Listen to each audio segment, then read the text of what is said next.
പുതുവത്സരം പിറന്നു. 2026 ആഘോഷമായി തന്നെ വരവേറ്റ് നാടും നഗരവും. പ്രധാന വിനോദസഞ്ചാര കേന്ദ്രങ്ങളിലും റിസോർട്ടുകളിലും എല്ലാം തന്നെ വലിയ തിരക്കായിരുന്നു അനുഭവപ്പെട്ടത്.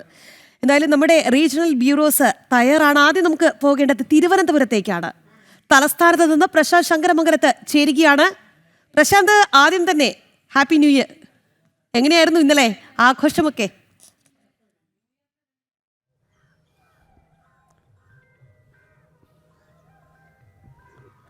Rahi, happy new year. ആഘോഷം വലിയ രീതിയിലുള്ള ആഘോഷങ്ങളായിരുന്നു കഴിഞ്ഞ ദിവസം ഉണ്ടായിരുന്ന. ഡാൻസും പാട്ടും അങ്ങനെ നാടും നഗരവും ആർത്തുല്ലസിക്കുന്നൊരു കാഴ്ചയാണ് നമ്മൾ കണ്ടത്. പുതുവർഷം പിറന്നിരിക്കുന്നു. വലിയ ആവേശത്തോടു കൂടിയാണ് പുതുവത്സരത്തെ ലോകം സ്വീകരിക്കുന്നത്. അതോടൊപ്പം തന്നെ മലയാളികളും, പ്രത്യേകിച്ച് തിരുവനന്തപുരത്ത് വിപുലമായിട്ടുള്ള സൗകര്യങ്ങളാണ് ഒരുക്കിയിരുന്നത് ഓരോ സ്ഥലങ്ങളിലും. അതായത് ഈ വിനോദസഞ്ചാര മേഖലകളിലും തന്നെ സ്വകാര്യ റിസോർട്ടുകളിലും അടക്കം പുതുവത്സരത്തെ വരവേൽക്കാനുള്ള എല്ലാ സജ്ജീകരണങ്ങളും ഒരുക്കിയിരുന്നു. തിരുവനന്തപുരത്തേക്ക് വരികയാണെങ്കിൽ പ്രധാനമായിട്ടും കോവളം, അതോടൊപ്പം തന്നെ പൂവാർ, ശംഖുമുഖം, അതോടൊപ്പം ഇങ്ങനെ വർക്കല തുടങ്ങിയ എല്ലായിടങ്ങളിലും പുതുവത്സരത്തെ വരവേൽക്കാനുള്ള ഒരുക്കങ്ങളുണ്ടായിരുന്നു. DJ പാർട്ടികളടക്കം ഉണ്ടായിരുന്നു, റിസോർട്ടുകളടക്കം പാർട്ടികളുണ്ടായിരുന്നു. തനതായിട്ടുള്ള നമ്മുടെ കേരളത്തിൻ്റെ തനതായിട്ടുള്ള കലാരൂപങ്ങളടക്കം പ്രദർശിപ്പിക്കുന്നുണ്ടായിരുന്നു. അതോടൊപ്പം തന്നെ പാട്ടും ഡാൻസും അങ്ങനെ ആഘോഷമാക്കിയാണ് ഈ ജനങ്ങൾ, മലയാളികൾ ഈ പുതുവത്സരത്തെ വരവേറ്റത്. അനിഷ്ട സംഭവങ്ങളൊക്കെ ഉണ്ടാകുന്നെങ്കിൽ അതിനെ നിയന്ത്രിക്കുന്നതിൻ്റെ ഭാഗമായിട്ട് പോലീസിൻ്റെ കനത്ത സുരക്ഷയുണ്ടായിരുന്നു. എല്ലായിടങ്ങളിലും പോലീസ് ഇതിനോടകം തന്നെ വലിയ രീതിയിലുള്ള സുരക്ഷകൾ ശക്തമാക്കുന്ന സാഹചര്യമുണ്ടായിരുന്നു. ഗതാഗതങ്ങളെ നിയന്ത്രണം അങ്ങനെ എല്ലാം ഏർപ്പെടുത്തിക്കൊണ്ട് തന്നെയാണ് പുതുവത്സരം ആഘോഷിച്ചത്. എല്ലാവരും വലിയ രീതിയിൽ നമുക്ക് അങ്ങനെ തന്നെ വേണം. അതുകൊണ്ട് തന്നെ വലിയ നിയന്ത്രണങ്ങളുടെയൊക്കെ ഭാഗമായിട്ട് വലിയ അനിഷ്ട സംഭവങ്ങളൊന്നും ഇതോടനുബന്ധിച്ച് ഇതുവരെ റിപ്പോർട്ട് ചെയ്തിട്ടുമില്ല. എന്തായാലും പുതുവത്സരത്തെ മലയാളികൾ ഒന്നാകെ വരവേറ്റിരിക്കുകയാണ്. 2025 കഴിഞ്ഞിരിക്കുന്നു, 2026 എത്തിയിരിക്കുകയാണ്. അതിൻ്റെ തുടക്കം കൂടിയാണ്. ഞാൻ നിൽക്കുന്നത് ഇവിടെ മ്യൂസിയത്തിലാണ്. ഈ നിരവധി പേർ നമുക്ക് പ്രതികരണം തേടാനൊക്കെ നോക്കുന്നുണ്ടായിരുന്നു. നിരവധി പേർ ഇവിടേക്ക് ഈ പ്രഭാത സവാരിക്കൊക്കെ എത്തിക്കൊണ്ടിരിക്കുകയാണ്. Good morning. അങ്ങനെ നിരവധി പേർ ഈ പ്രഭാത സവാരിക്കൊക്കെ മ്യൂസിയത്തിലേക്ക് എത്തുന്നുണ്ട്. വലിയ രീതിയിൽ ഒരു ആവേശവും അറുതലെല്ലാം നമുക്ക് കാണാമായിരുന്നു. എല്ലായിടത്തും നിറഞ്ഞ സ്നേഹം, നിറഞ്ഞ സന്തോഷത്തോടു കൂടി തന്നെയാണ് പുതുവത്സരത്തെ വരവേറ്റത്. വലിയ രീതിയിലുള്ള സജ്ജീകരണങ്ങളുണ്ടായിരുന്നു. അതോടൊപ്പം തന്നെ ഇത്തരത്തിൽ എല്ലാവിധ ഒരുക്കങ്ങളും എല്ലാവിധ സജ്ജീകരണങ്ങളും എല്ലായിടത്തും ഉണ്ടായിരുന്നു. തിരുവനന്തപുരത്തേക്ക് വരികയാണെങ്കിൽ എല്ലായിടങ്ങളിലും യുവാക്കളടക്കമുള്ളവർ ആർത്തുല്ലസിച്ച് നൃത്തം ചവിട്ടിയും എല്ലാം പുതുവത്സരത്തെ വരവേൽക്കുന്നൊരു കാഴ്ചയും നമ്മൾ കണ്ടു. ഏതായാലും വലിയ ആവേശം ആണ് എല്ലാവർക്കുമുള്ളത്, എല്ലായിടത്തുമുള്ളത്. 2020 ഒരു ശുഭപ്രതീക്ഷയുമായിട്ടാണ് 2026 തുടങ്ങുന്നത്. 25 കഴിഞ്ഞ കാലത്തിലെ ദുഃഖങ്ങളും ദുരിതങ്ങളും അതോടൊപ്പം തന്നെ സന്തോഷങ്ങളുമെല്ലാം അതെല്ലാം കഴിഞ്ഞിരിക്കുന്നു. ഇനിയൊരു പുതിയ ഒരു തുടക്കം, ആ ഒരു തുടക്കത്തിലേക്ക് എത്തിയിരിക്കുകയാണ്. 2026 2025 മധുരമാകട്ടെ എന്നാണ് എല്ലാവരും ആശംസിക്കുന്നത്, അതുപോലെ തന്നെ പ്രതീക്ഷിക്കുന്നത്. അങ്ങനെയുള്ള ഒരു വലിയ തുടക്കത്തിലേക്ക് പോവുകയും ഒട്ടേറെ കാര്യങ്ങൾ ഇനി ചെയ്ത് പൂർത്തിയാക്കാനുള്ള എന്തെങ്കിലുമൊക്കെ കാര്യങ്ങളൊക്കെ ഉണ്ടെങ്കിൽ അതെല്ലാം ചെയ്ത് പൂർത്തിയാക്കുവാനും പുതിയ തുടക്കത്തിലേക്ക് കടക്കുവാനും അങ്ങനെ എല്ലാ കാര്യങ്ങൾക്കുമായിട്ടൊരു ശുഭപ്രതീക്ഷയും വെച്ച് പുലർത്തിക്കൊണ്ടാണ് ഈ 2026 പ്രഭാതം ഉദിച്ചു വരുന്നത്. എല്ലാവരും ഓരോ കാര്യങ്ങളുമായി ബന്ധപ്പെട്ട എല്ലാം തിരക്കിലേക്ക് കടക്കുന്ന ഒരു സാഹചര്യമാണ്.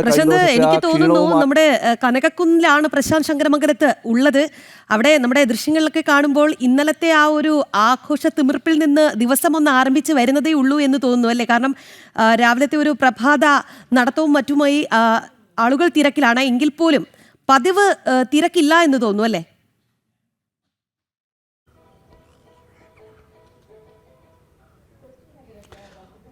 ന്യൂ ഇയറിൻ്റെ ആഘോഷമൊക്കെ കഴിഞ്ഞതല്ലേ ഉള്ളൂ. മ്യൂസിയത്തിലാണ് നിൽക്കുന്നത്. അവിടെ ന്യൂ ഇയറിൻ്റെ ഒരു ആഘോഷമൊക്കെ കഴിഞ്ഞതുകൊണ്ട് തന്നെ തിരക്ക് പൊതുവെ കുറവാണെന്ന് വേണമെങ്കിൽ നമുക്ക് പറയാം. മറ്റത് നേരത്തെ മുൻപൊക്കെ ഇതിൽ കൂടുതൽ ആളുകൾ ഈ പ്രഭാത സവാരിക്കൊക്കെ ഇവിടേക്ക് എത്തുന്നതാണ്. എന്നാൽ നിലവിൽ ഒരു ന്യൂ ഇയർ ആഘോഷം കഴിഞ്ഞ രാത്രി മുഴുവനും ഉണ്ടാകുമല്ലോ. അതുകൊണ്ട് തന്നെ അതിൻ്റെ ഒരു ആലസ്യമൊക്കെ ആയിരിക്കാം തിരക്കൊക്കെ ഇങ്ങനെ ഇന്നൊരു കുറവ് ഫീൽ ചെയ്യുന്നുണ്ട്. എന്തായാലും ജനങ്ങളെല്ലാവരും, മലയാളികളെല്ലാവരും ഈ പുതുവർഷത്തെ വരവേറ്റിരിക്കുകയാണ് വളരെ സന്തോഷത്തോടെ. അങ്ങനെ പുതുവർഷത്തെ വരവേറ്റിരിക്കുകയാണ്. ഇനി ഒരു പുതിയ തുടക്കം, ആ തുടക്കം സന്തോഷപരമായിട്ട് നീങ്ങണം എന്നത് അടക്കമുള്ള കാര്യങ്ങളിലൊക്കെ ഒരു പ്രാർത്ഥനയും ഒക്കെ ഉണ്ടാകും എന്നാണ് മനസ്സിലാക്കുന്നത്. എന്തായാലും 2025 കഴിഞ്ഞിരിക്കുന്നു, 2026 തുടങ്ങി. വലിയ രീതിയിൽ ആവേശമുണ്ട്. വലിയ രീതിയിൽ എല്ലായിടങ്ങളിലും പുതുവത്സരത്തെ വരവേൽക്കുവാനുള്ള അവസരങ്ങളൊക്കെ മുൻപത്തേക്കാൾ കൂടുതൽ സൗകര്യങ്ങളുണ്ടായിരുന്നു. മുൻപത്തേക്കാൾ കൂടുതൽ ആളുകളെത്തുന്ന ഒരു സാഹചര്യം ഉണ്ടായിരുന്നു. അതോടൊപ്പം തന്നെ കൂട്ടങ്ങൾ ചെറു കൂട്ടങ്ങളായിട്ട് പലയിടങ്ങളിൽ ഈ തിരുവനന്തപുരത്ത് തന്നെ മുൻകാലങ്ങളിലൊക്കെ ഈ വിനോദസഞ്ചാര മേഖലകൾ കേന്ദ്രീകരിച്ചാണെങ്കിൽ ഇപ്പോൾ അങ്ങനെയല്ല. ഇപ്പോൾ ചെറു കൂട്ടങ്ങളായി പലയിടത്തും ഇത്തരത്തിൽ ആഘോഷങ്ങൾ സംഘടിപ്പിക്കുന്ന ഒരു സാഹചര്യമൊക്കെ ഉണ്ടായിരുന്നു. അങ്ങനെ ഓരോ സ്ഥലങ്ങളിലും ഓരോ കൂട്ടങ്ങളായിട്ടെല്ലാം വലിയ രീതിയിൽ പാർട്ടികളും അതോടൊപ്പം തന്നെ ഈ ആഘോഷങ്ങളെല്ലാം സംഘടിപ്പിച്ചുകൊണ്ടാണ് 2026 വരവേറ്റത്, പുതുവർഷത്തെ വരവേറ്റത്. അങ്ങനെ ആ ഒരു സന്തോഷവും എല്ലാം നമുക്ക് അവിടെ നിന്ന് കാണാൻ കഴിയുമായിരുന്നു. എല്ലായിടത്തും കഴിഞ്ഞ ദിവസം ഒരു രാത്രി എന്ന് പറയുന്നത് വലിയ രീതിയിലുള്ള ഒരു ആഘോഷ തിമിർപ്പിൻ്റെ രാത്രിയാണെന്നാണെന്ന് പറയേണ്ടി വരുമാണ്. എല്ലായിടങ്ങളിലും അങ്ങനെ ഈ പുതുവത്സരത്തോടനുബന്ധിച്ച് തന്നെ കടകളിലും അതോടൊപ്പം തന്നെ ഈ കച്ചവട സ്ഥാപനങ്ങളിലും അടക്കം ഈ ലൈറ്റ് അറേഞ്ച്മെൻറ്റ്സ് എല്ലാം നടത്തിക്കൊണ്ട് അവിടെ ഓരോ ഇടങ്ങളിലായിട്ട് തന്നെയാണ് ഇങ്ങനെ. തീർച്ചയായും നമുക്കറിയാം, ഈ തലസ്ഥാന നഗരിയെ സംബന്ധിച്ചിടത്തോളം അവിടെ പാവപ്പെട്ടവനെന്നോ ധനികനെന്നോ വ്യത്യാസമില്ലാത്ത രീതിയിൽ തന്നെ നമുക്ക് ആഘോഷങ്ങൾ സംഘടിപ്പിക്കാനുള്ള, ഒത്തുകൂടാനുള്ള അവസരങ്ങളൊക്കെ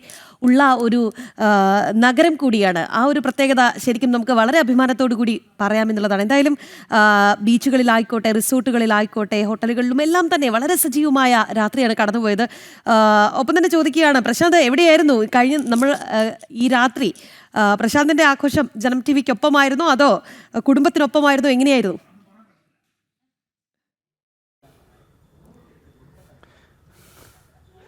എൻ്റെ ആഘോഷം ജനം ടി വിക്കൊപ്പമായിരുന്നു. ഞങ്ങൾ ശംഖും കോവളത്ത് ഉദയസമുദ്ര UDS അവിടെയായിരുന്നു ആഘോഷങ്ങൾ. വലിയ രീതിയിൽ അവിടെയും ആഘോഷം നമുക്ക് ദൃശ്യങ്ങളെല്ലാം കാണുന്നുണ്ട്, എല്ലാവരും കണ്ടെന്നാണ് മനസ്സിലാക്കാൻ കഴിയുന്നത്. വലിയ രീതിയിലുള്ള ആഘോഷരാവ് തന്നെയായിരുന്നു അവിടെയും നടന്നത്. ഒട്ടേറെ സഞ്ചാരികളടക്കം എത്തുകയും നിരവധി പരിപാടികളടക്കം അവിടെ സംഘടിപ്പിക്കുകയും ഒക്കെ ചെയ്തിട്ടുള്ളത്.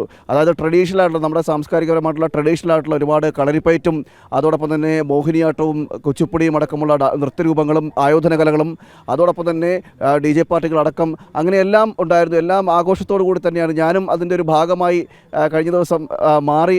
വലിയ സന്തോഷവും ഉണ്ടായിരുന്നു. എന്തായാലും എല്ലാവരും ആ ഒരു സന്തോഷത്തിൽ തന്നെയാണ് എല്ലാവരും ആഘോഷിക്കാൻ. പണ്ടൊക്കെ ഈ ആഘോഷിക്കാനുള്ള അവസരങ്ങൾ കുറവായിരുന്നു. ന്യൂ ഇയർ എന്ന് പറയുമ്പോൾ ഒതുങ്ങി വീടുകളിലൊക്കെ ഇരിക്കുന്ന അല്ലെങ്കിൽ ഏതെങ്കിലും ചില സ്ഥലങ്ങളിലൊക്കെ മാത്രമാണെങ്കിൽ ഇന്ന് അതൊരു എല്ലായിടങ്ങളിലും എല്ലാവർക്കും ആഘോഷിക്കാൻ കഴിയുമെന്നത് തന്നെയാണ് ഇപ്പോഴത്തെ ഒരു പ്രത്യേകത എന്ന് പറയുന്നത്. അതുകൊണ്ട് തന്നെ ഈ പുതുവത്സരത്തെ എല്ലാവരും ആഘോഷമാക്കി മാറ്റുന്നു. അതായത് ഗ്രാമ നഗര വ്യത്യാസങ്ങളില്ലാതെ എല്ലാവരും ആഘോഷമാക്കി മാറ്റുന്നു. അതുകൊണ്ട് തന്നെ ജനങ്ങളുടെ ഒരു പ്രാതിനിധ്യം ഭയങ്കരമായിട്ട് നമുക്കറിയാം കൂടുന്നതായിട്ട് മനസ്സിലാക്കാൻ കഴിയും. കാരണം ഈ ഗ്രാമപ്രദേശങ്ങളിലുള്ളവരായാലും ചെറിയ വാഹന സൗകര്യങ്ങളൊക്കെ ഉള്ളതുകൊണ്ട് തന്നെ എല്ലാവരും നഗരത്തിലേക്ക് എത്തുകയും അതത് സ്ഥലങ്ങളിൽ നേരത്തെ തന്നെ സീറ്റുകൾ ബുക്ക് ചെയ്യുകയും ചില ടേബിളുകളൊക്കെ ബുക്ക് ചെയ്തുകൊണ്ട് അവിടെ കുടുംബമായിട്ട് ചിലവഴിക്കാനും ഒക്കെ സമയം കണ്ടെത്തുകയും ഭക്ഷണങ്ങൾ കഴിച്ച് കുടുംബമായിട്ട് ചിലവഴിച്ചൊരു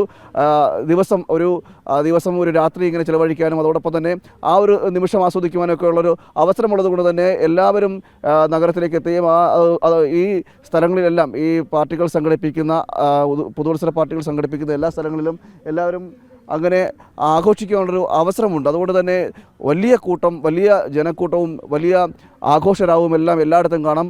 ഇത് ആളുകൾ വരുന്നത് കൊണ്ട് തന്നെ ഇത്തരത്തിൽ ഓരോ സ്ഥലങ്ങളിലും അതിൻ്റെ സംഘാടകർ അതിന് വേണ്ട കൃത്യമായിട്ടുള്ള ക്രമീകരണങ്ങളടക്കം ഒരുക്കി കൊടുക്കുന്ന ഒരു സാഹചര്യമൊക്കെ ഉണ്ടായിട്ടുണ്ട്. എന്തായാലും ഈ പോലീസിന്റെ ഭാഗത്തും കർശനമായ നിയന്ത്രണങ്ങളുണ്ടായിരുന്നു. തിരുവനന്തപുരത്തെ കാഴ്ചകളും വിശേഷങ്ങളും ഒക്കെയാണ് പ്രശാന്ത് പറഞ്ഞു തന്നത്.